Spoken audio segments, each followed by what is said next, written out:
let me tell you another thing that you can do. And if you think the person is going to be a little bit of a problem to find, you're going to want to do this pretty quickly right on, because it does take a little bit of time for this one to work.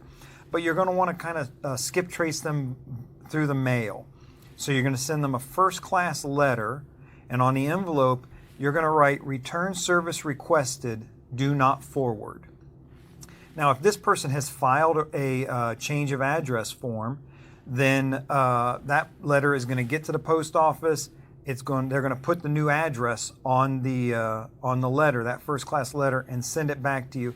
And of course, obviously, this is a process that can take a few or several days or a week. So if you think you're going to need it, do it early. Now, what do you send this person if it's something that does actually get through to them, if they are at that address? What I used to like to do is just make a photocopy of an old advertisement from a magazine, like it was a piece of direct mail, junk mail that they were getting, and I would mail it to the person, and I wouldn't put my name or anything or my company name up on the return address, just the address, and I would mail it off to them as if it was just a piece of advertising. And sometimes I would circle certain things, like the price. I might circle in red to make it look like I'm trying to sell them this thing. What I actually always did was I used an old ad for a piece of technology, a printer or something, that was enough out of date and expensive enough that no person would reasonably want to even buy this thing. But if they did get this in the mail, they would chalk it up to junk mail, throw it away.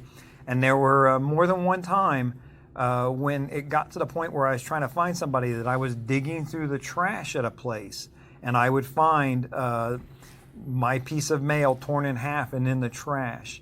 But if you write on there, return service requested, do not forward, if they filed a change of address, it'll come back to you with that new address. Now, the beauty of process serving when you're trying to find somebody is that you do have this authority, and there are exemptions that get you information that most people can't get or have a great deal of difficulty getting. So you can go to the post office with your order to serve process and ask them for the change of address, or if they have an updated address for the person. If they're working out of a post office box, this being a process server, you're authorized to go to the post office and find out the address, the physical address that person has on file, and the same with private mailboxes. So just by nature of being a process server, it opens up some very easy ways for you to get information that most people really might have to struggle with.